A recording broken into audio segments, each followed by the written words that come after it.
has ended. That was Kwame Nkrumah, also called the father of nationalism and one of the most prominent leaders in the independence of Ghana. Before I go into detail about him, let's start with a short timeline of Ghanaian history.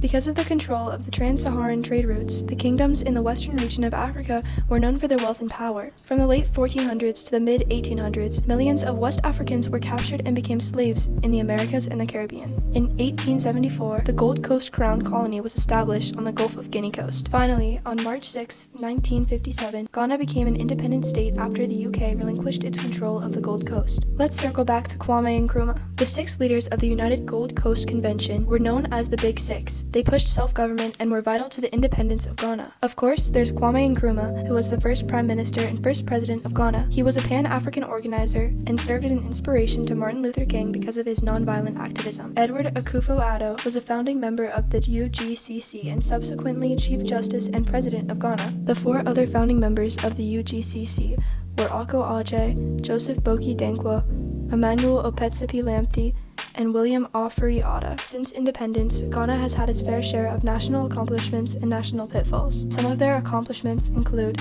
strides toward environmental conservation with reforestation projects such as the Green Ghana Project, which tried to encourage Ghanaians to plant more trees and preserve the country's environment, the Volta River Project, which helped construct Lake Volta, which is the largest artificial lake in the world, which is used for hydroelectric power generation. Kwame Nkrumah was a leader in the Pan-African movement and promoted unity among African nations and independence from colonial powers. Ghana became a hub for African Americans seeking to reconnect with their African roots. Since 1992, Ghana has maintained a stable, multi-party democracy, which is considered one of the strongest in Africa.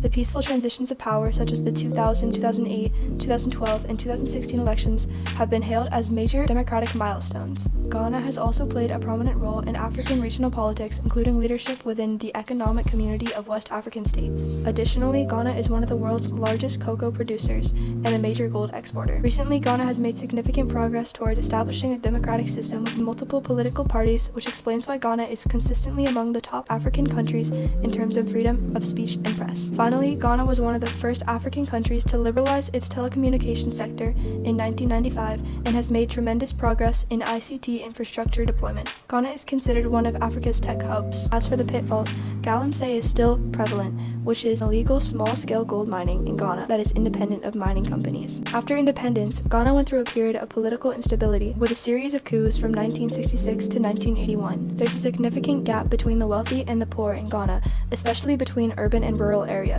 Oxfam estimates that just one of the richest men earns more in a month than one of the poorest women could earn in 1,000 years. Along that path, gender inequality is still a pervasive issue in Ghana, as women are more likely to be poorer and have fewer assets than men. They're half as likely to own land and significantly less likely to be wealthy. Only 6% of the richest Ghanaians are women. Finally, rural regions often lack the necessary infrastructure from technological advancements, which serves as a digital divide that limits access to modern technology for a significant portion of the Ghana population. Many nations outside of Africa have influenced Ghana in both good and bad ways. The Portuguese were the first Europeans to arrive on the Gold Coast in the 15th century. They introduced new goods and ideas through trade, including European technologies, crops, and knowledge of shipbuilding. They were instrumental in beginning the transatlantic slave trade. The forts they established, like Elmina, became central in shipping enslaved Africans to the Americas. The United Kingdom obviously had a lot of influence over Ghana. British colonial rule brought many infrastructural developments like railroads, roads, and Western-style education systems. English, which became the national language, was introduced and remains a unifying language in Ghana. Unfortunately, the British exploited Ghana's natural resources,